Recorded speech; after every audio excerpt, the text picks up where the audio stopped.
नमस्कार दोस्तों, मैं प्रधानमंत्री मोदी के संस्थित बनारस के काशी हिंदू विश्वविद्यालय में हूं और हमारे साथ है साकेत चट्टोपाध्याय जी, जो बायोनेक्स बीएचयू के इंचार्ज हैं। मैं आपसे जानना चाहता हूं कि इस बार का चुनावी मुद्दा जो है बेरोजगारी सबसे ज़्यादा है, तो इस सेंटर में आपके यहाँ कुल कितनी कंपनियां काम कर रही हैं और कितने लोगों को रोजगार उपलब्ध हो जाता है यहाँ से? जी, बहुत अच्छा सवाल है। बायोनेक्स बीएचयू एसेंशियली एक टेक्नोलॉजी बिजनेस इंक्यूबेटर है, जो स्टार्टअप्स को हेल्प हेल्प करती है। तो इस पर्टिकुलर सेक्टर में एक बायोटेक्नोलॉजी करके एक वो होता है, एक सेक्टर है, जिसमें हम जीव शास्त्र और कोई भी जीव जिससे रिलेटेड वो है, बायोसाइंसेज है, उसका एक एप्लीकेशन पार्ट है इंडस्ट्री में, उसके तरह के स्टार्टअप को हम लोग सपोर्ट करते हैं। आपने पूछा कि एम्प्लॉयमेंट, ऑफ कोर्स हमारे स्टार्टअप कुछ इनोवेशन करते हैं, उससे अपनी कंपनी खोलते हैं, उसके अंडर में बहुत सारे लोग काम करने के लिए जुड़ जाते हैं। तो आज के दिन में हमारे पास लास्ट 4 साल में 45 स्टार्टअप्स हो गए हैं, उसमें कम से कम 100 लोगों को इन लोगों ने अपने आप से रोज़गार दिया है। इन लोगों ने कम से कम 7 आईपीआर जनरेट किया है, जिसको कहते हैं पेटेंट्स, जो कि सोसाइटली बहुत इंपॉर्टेंट भी है। हम लोगों ने टोटल 2000 ऐसे इनोवेटर्स को रीच आउट किया है through various outreach programs. And of course हमारे स्टार्टअप्स ने आज तक 10 करोड़ रुपए तक का फंडिंग वगैरह उठाया हुआ है। 45 में से ऑलमोस्ट 10 लोग अभी मार्केट पे उतर चुके हैं, बहुत अच्छा सेल्स वगैरह कर रहे हैं। तो एक इंक्यूबेटर जो कहते हैं, इंक्यूबेशन का मतलब ये है कि स्टार्टअप यहाँ आते हैं अपनी एक रफ आइडिया को लेके, हम उसमें हेल्प करते हैं रिफाइन करने में। वो अपनी कंपनी के प्रोडक्ट डेवलप करते हैं यहाँ पे, हम लोग उसको एक मेंटर के साथ जोड़ देते हैं जो उस पर्टिकुलर सेक्टर का एक बहुत नामचीन आदमी होता है। देन उसके बाद हम उसको एक फंडिंग वगैरह पाने में भी हेल्प करते हैं, फॉलोड बाई उसको एक प्रोटोटाइप जब डेवलप हो जाता है, एक मार्केट एक्सेस भी दिलवा देते हैं। तो एक एंटायर जर्नी एक स्टार्टअप का, from a scratch idea to taking it to the market, हम उसमें उसकी पूरी एंटायर जर्नी में सपोर्ट करते हैं। तो ऑफ कोर्स मोदी जी का जो एक बहुत बड़ा विजन है, और मैं 2014 से ये सुनता आ रहा हूँ कि स्टार्टअप इकोसिस्टम को डेवलप करेंगे, आज के दिन में हर एक के ज़बान पे है स्टार्टअप इकोसिस्टम। बहुत बढ़िया काम हुआ है, मतलब ग्राउंड पे आप अगर जाके देखेंगे तो बहुत ज़बरदस्त काम हुआ है। सारा स्टार्टअप इकोसिस्टम वाइब्रेट कर रहा है इस पर्टिकुलर एनर्जी से, और आज के दिन में हज़ारों स्टार्टअप है जो सक्सेसफुल हैं। और सबसे बड़ी बात है, स्कूल से लेके कॉलेज तक बच्चे एकदम जागरूक हैं कि अपना कोई इनोवेशन लेके वो आगे चलेंगे। और सबसे बड़ा एक कॉन्सेप्ट वो लेके चलते हैं कि be your own boss, BYOB, मतलब वो किसी के अंडर में काम नहीं करना चाहते हैं, अपना आइडिया, अपना पूरा इनोवेशन आगे लेके एक कंपनी बना के और उसमें लोगों को रोज़गार देने की कोशिश करेंगे। मैं क्लाउड टाइम्स के दर्शकों को बताना चाहता हूं कि जहां विपक्षी दलों के पास बेरोजगारी का सबसे बड़ा मुद्दा है, वहीं इस पूरे मुद्दे की हवा निकालते हैं काशी हिंदू विश्वविद्यालय का यह सेंटर, जहां के भी साकेत चट्टोपाध्याय ने मुझे बताया कि इस सेंटर में कम से कम 45 से ज़्यादा कंपनियां यहाँ पे काम कर रही हैं और सैकड़ों लोग न केवल यहाँ रोजगार पाएं, बल्कि उनकी अपनी कंपनियां हैं जिन्हें यह एहसास होगा कि वो किसी के नौकर नहीं हैं। क्लाउड टाइम से बातचीत करने के लिए आपका बहुत बहुत धन्यवाद। धन्यवाद, आपका दिन शुभ हो। इस वक्त हमारे साथ हैं फणींद्रपति पांडे जी, जिन्होंने प्रधानमंत्री मोदी के स्टार्टअप से प्रेरणा लेकर के काशी हिंदू विश्वविद्यालय में अपना एक रिसर्च सेंटर खोला है बीएचयू में। मैं आपसे जानना चाहूँ कि आपकी कंपनी का क्या नाम है और आप जो प्रोडक्ट जिसको अपने रिसर्च के माध्यम से आपने यहाँ पे ईजाद किया है वो क्या है? मेरा नाम डॉक्टर फणींद्रपति पांडे है और मैंने PhD फिजिक्स से बनारस हिंदू यूनिवर्सिटी से किया। मेरा ग्रेजुएशन से लेकर डॉक्टरेट तक पूरी डिग्री मेरी काशी हिंदू विश्वविद्यालय से ही रही।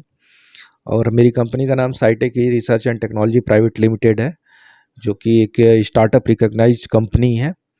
और हम लोग नैनो मटेरियल्स बनाते हैं। सिल्वर नैनो पार्टिकल्स हमारा प्रोडक्ट है और सिल्वर नैनो पेस्ट हमारा प्रोडक्ट है। जो ये nano technology based product different industries में यूज किया जाता है और इसकी बहुत अच्छी यूनिक प्रॉपर्टी होने की वजह से ये बहुत सारी इंडस्ट्रीज़ में इंडस्ट्रीज़ की प्रॉब्लम को सॉल्व करता है। किस तरह का ये प्रोडक्ट है, किस इंडस्ट्री में इसका उपयोग होता है? सिल्वर नैनो पेस्ट जो हम लोग बना रहे हैं, silver nano paste, silver nano particle based paste, वो मोस्टली जो सोलर सेल बनाए जाते हैं, जो सोलर पैनल घरों में इंस्टॉल किए जाते हैं, तो उसमें सोलर सेल यूज किया जाता है। उस सोलर सेल में इसको स्क्रीन प्रिंटेड इलेक्ट्रोड के तौर पे इस पेस्ट का यूज किया जाता है। और ये हम लोग फर्स्ट मैन्युफैक्चरर कंपनी है इंडिया में जो नैनो पार्टिकल बेस्ड पेस्ट तैयार कर रहे हैं। और अब तक जो भी ये पेस्ट यूज किया जाता था इंडस्ट्रीज़ के माध्यम से, वो सारे के सारे इंपोर्ट किए जाते थे, जिसमें कि हमारा बहुत बड़ा फॉरेक्स बाहर जाता था। फणींद्र जी, हम जानना चाहेंगे सरकार ने आपके इस रिसर्च में कितना आपको सहयोग किया आर्थिक? दूसरी चीज़ मैं जानना चाहूँगा कितने युवाओं को आपने रोजगार दिया है? मैं तो इस सरकार को बहुत बहुत धन्यवाद देना चाहता हूँ कि इस सरकार की वजह से हम लोगों का और जो हमारा सपना था कि हमारी एक कंपनी हो, नैनो टेक्नोलॉजी बेस्ड कंपनी हो, वो इस सरकार के माध्यम से आज पूरी हो सकी है। हमको भारत सरकार के डिफरेंट 2 स्कीमों के तहत टोटल 70 लाख रुपए का रिसर्च ग्रांट मिला, मतलब R&D ग्रांट मिला, जिसमें हमको प्रोडक्ट को डेवलप करने के लिए, प्रोडक्ट की टेस्टिंग करने के लिए और प्रोडक्ट के मार्केट फिट बनाने के लिए वो ग्रांट हमको सेंट्रल गवर्नमेंट ने दिया, जिसमें एक ग्रांट का नाम है startup India seed fund scheme, उसके तहत हमें 20 लाख रुपए का ग्रांट, और दूसरा हमें BIG बायोटेक्नोलॉजी इग्निशन ग्रांट जो बायरेक DBT के द्वारा होता है, वो 50 लाख रुपए का ग्रांट हमको DBT से DST department of science and technology ministry से सेंट्रल गवर्नमेंट के मिला हुआ है। और लगभग करीब इस समय 25 लोगों की टीम काम कर रही है, और हम लोगों को अभी 2 साल फुल्ली काम करते हुआ, और हमने अप्रैल में इकोटेक 2 ग्रेटर नोएडा में अपनी फैक्ट्री की स्थापना की है, जिसमें हम लोग बहुत बड़ी क्वांटिटी में इस पेस्ट को बना सकते हैं, सिल्वर नैनो पार्टिकल बना सकते हैं और डिफरेंट इंडस्ट्रीज़ को उसको सेल कर सकते हैं।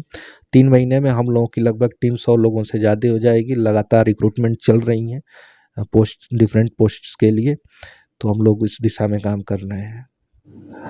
फणींद्र जी, ये केंद्रीय अनुसंधान केंद्र में आपके अलावा और कितनी कंपनियां यहाँ काम कर रही हैं? लगभग यहाँ पर 50 से ज़्यादा स्टार्टअप्स डिफरेंट प्रॉब्लम पे काम कर रही है, और हम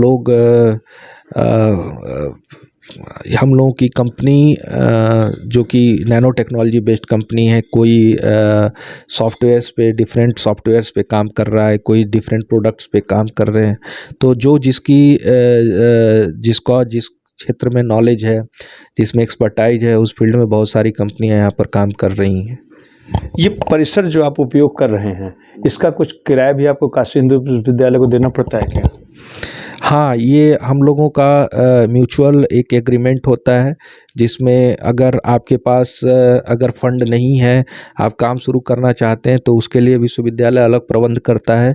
जैसे हम लोगों के पास फंड है, हम लोगों के पास ग्रांट है, हम लोगों के पास इन्वेस्टर्स ने इन्वेस्ट किया हुआ है पैसे, तो हम लोग उसके एवज में पे करते हैं। बट ऐसा नहीं है कि जो कोई कंपनी जिनके पास अभी स्टार्ट करना चाहते हो बट उनको कोई फाइनेंशियली सपोर्ट नहीं है, तो वो काम नहीं कर सकता है। वो भी कर सकता है, उसके लिए भी अलग उपाय ये इस इंक्यूबेशन सेंटर में किया गया है। ऐसा सीधे सवाल का सीधा जवाब दीजिए कि कितना महीना आपको यहाँ फंड देना पड़ता है, और कोई नया बंदा अगर आपको स्टार्टअप से प्रधानमंत्री की प्रेरणा लेकर कुछ करना चाहे तो उससे किस तरह की यहाँ सुविधा मिलती है BHU में? यहाँ पर ऐसा नहीं है कि कोई भी स्टार्टअप या कोई भी कंपनी आकर के इंक्यूबेट हो जाए।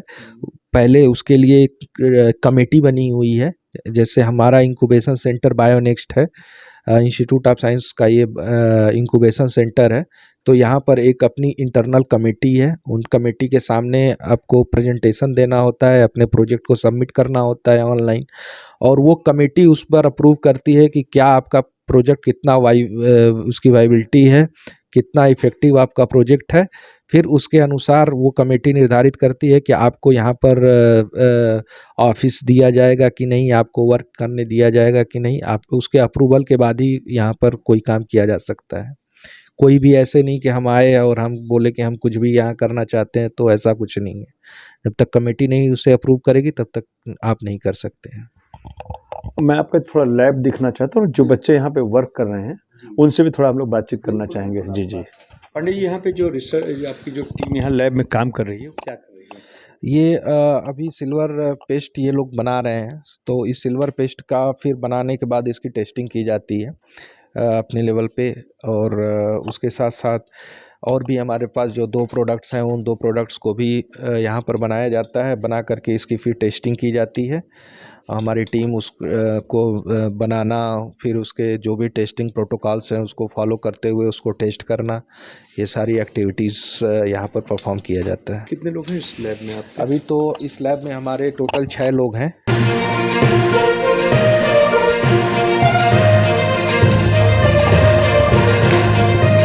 ये हम लोगों का सिल्वर पेस्ट है और ये पेस्ट मेजरली जो सोलर सेल्स बनते हैं, सोलर सेल में इसकी स्क्रीन प्रिंटिंग की जाती है। जैसे ये आप पोस्टर्स में सोलर सेल दिख रहे हैं, इसमें एक लाइनिंग होती है और ये सेल है एक। इस सेल में जो एक इलेक्ट्रिकल कांटेक्ट के लिए लाइनिंग बनती है वो इस पेस्ट के द्वारा बनाया जाता है। और लगभग ये इस टाइप के इस आकार में सोलर सेल का जो है वो इलेक्ट्रोड प्रिंट किए जाते हैं सेल में। ये हम लोगों ने कागज़ पे प्रिंट किया हुआ है, सिल्वर से ये किए जाते हैं। और लगभग सोलर सेल में, सोलर पैनल इंडस्ट्रीज में लगभग 10% कास्टिंग, पूरे मैन्युफैक्चरिंग प्रोसेस में 10% की कॉस्टिंग सिर्फ सिल्वर नैनो पेस्ट की होती है। और ये हम आपसे जानना चाहेंगे जैसे कोई और ये पूरा का पूरा इंपोर्ट किया जाता है। जैसे पूरी छतरी, अब छतों पर जो लोग सिल्वर, अरे वो अपना छतरी सोलर सोलर सेल लगवाते हैं, हाँ। तो बहुत कास्टली आता है, लाखों में इसकी कीमत आती है। तो क्या इसके बनने के बाद से उसका एक कारण ये है कि एक तो जो उसमें बैटरीज भी यूज होती हैं, उसके साथ साथ जो है जो ये सिल्वर पेस्ट यूज किया जाता है, तो सिल्वर की कॉस्टिंग ज़्यादा है, इस वजह से उस पैनल का प्राइस ज़्यादा होता है। और हम लोगों के सिल्वर पेस्ट बनाने से, सिल्वर नैनो पेस्ट बनाने से क्या होगा कि एक तो इसकी जो सिल्वर नैनो पेस्ट बनने की वजह से जो खपत है पेस्ट की वो कम होगी एक सेल में, क्योंकि ये नैनो में है। तो नैनो में है तो नैनो में रहेगा तो वो ज़्यादा कम पेस्ट जो है वो ज़्यादा सोलर सेल में कवर हो जाएगा। तो उस तरह से प्रोडक्शन कास्ट कंपनियों को सोलर सेल बनाने में कम पड़ेगी। जैसे एक पैनल जो 15-20 हज़ार रुपए का आता है, तो क्या इसके बनने के बाद से बहुत कम हो जाएगा क्या? बहुत कम तो नहीं होगा, लेकिन हाँ लगभग 5% का तो इफेक्ट होना चाहिए प्राइसिंग में, क्योंकि ज़्यादातर यहाँ पर इंपोर्ट किया जाता है तो उसमें बहुत सारी ड्यूटीज़ लगती हैं और भी चार्जेस लगते हैं, फ्रेट चार्जेस लगते हैं, तो इसकी वजह से उसकी कॉस्टिंग हाई हो जाती है। तो अगर हम लोग यहीं पर बना करके और यहीं पर कंपनियों को देते हैं तो अगर इंपोर्ट डिपेंडेंसी कम होगी तो फॉरेक्स भी बचेगा और उसके साथ साथ जो है कॉस्टिंग भी इंडस्ट्रीज़ को कम पड़ेगी। तो जब कॉस्टिंग इंडस्ट्रीज़ को कम पड़ेगी, रॉ मटेरियल्स उन्हें कम पैसे में मिलेगा, कॉस्ट इफेक्टिव मिलेगा, तो वो अपनी प्राइस भी डाउन कर सकते हैं। तो सीधा सवाल बात कर देंगे, जो अभी 2024 का लोकसभा का चुनाव होगा, इसमें जो बेरोजगारी का मामला बहुत तेजी से उठाया जा रहा है, तो क्या इस तरह की जो कंपनियां यहाँ पे आपके बीएचयू में हैं, तो इन्होंने रोजगार तो बहुत सारे बच्चों को दिया होगा? हाँ, बहुत सारे लोग इसकी वजह से एम्प्लॉयमेंट पा रहे हैं। गवर्नमेंट के पास भी सीमित संसाधन है और सारी जगह पर इतनी बड़ी आबादी है, सबको रोज़गार गवर्नमेंट को भी देना बहुत मुश्किल का काम है, वो भी ऐसा नहीं कर सकती। इसीलिए सरकार प्रमोट कर रही है कि ज़्यादा से ज़्यादा प्रॉब्लम सॉल्विंग कंपनीज़ खुलें और वहाँ से ज़्यादा रोज़गार क्रिएट हो। तो ये सरकार की बहुत अच्छी पॉलिसीज़ है और उसमें सरकार अपनी तरफ से जितनी भी योजनाएं हैं, बहुत सारी योजनाएं सरकार की हैं जो कि इसके लिए बहुत इसमें सुधार होगा इन कारणों से। इस पे जी जी सर, जो हमारी कंपनी जो सिल्वर पेस्ट बना रही है, उस सिल्वर पेस्ट से हमने एक प्लेन पेपर पे जो है 3D प्रिंटिंग किया है मैनुअली, जो है इलेक्ट्रिकल कॉन्टैक्ट बनाने के लिए। ये स्ट्रक्चर जो है सोलर पैनल का है, जैसा कि सोलर पैनल स्ट्रक्चर बनता है, तो वो हम ट्राई कर रहे हैं, मतलब कि हमारा पेस्ट किस तरह से काम कर रहा है। अब यहाँ पे देख सकते हैं कि कॉन्टैक्ट मतलब हमारा कंप्लीट है, क्योंकि सर्किट कंप्लीट होने के बाद ही बल्ब जो है ऑन हो रहा है। कहीं कागज पे ही पूरा क्योंकि ये जो इस समय जो हमारा जो मॉडर्न मतलब आ रहा है, जो है इसमें जो है फोल्डेबल डिवाइसों का काफ़ी उपयोग मतलब आगे चल के हो रहा है। तो इस कागज़ पे हम ट्राई कर रहे हैं कि हमारा इसको हम फोल्ड कर सकते हैं, फोल्ड करके डिवाइस बना सकते हैं। इससे फोल्डेबल डिवाइस बनाने से होगा कि हमारा जो साइज़ होगा जो है बहुत कम्पैक्ट हो जाएगा, और कम्पैक्ट हो जाएगा, पोर्टेबल कम्पैक्ट होगा तो पोर्ट आराम से एक स्थान दूसरे स्थान तक हम आराम से ले जा सकते हैं उसको। तो ये फोल्डेबल डिवाइस बनाने के लिए हम उसको कागज़ पे जो है मतलब प्रिंटिंग करें ताकि हमारा जो है फोल्डेबल डिवाइस बन सके जो है। मैं क्लाउन टाइम्स के दर्शकों को बताना चाहता हूं कि भले ही विपक्षी दल के लोग सामने बेरोजगारी का बड़ा मुद्दा है, लेकिन युवाओं में स्टार्टअप योजना के तहत स्वतः का रोजगार खोलने की होड़ मची हुई है। ठीक है। क्लाउन टाइम्स यूट्यूब चैनल की खबरों को आगे भी देखने के लिए चैनल को लाइक करें, सब्सक्राइब करें, बेल आइकन को प्रेस जरूर करें। क्लाउन टाइम्स की खबरों को फेसबुक पेज पर देखने के लिए पेज को लाइक जरूर करें।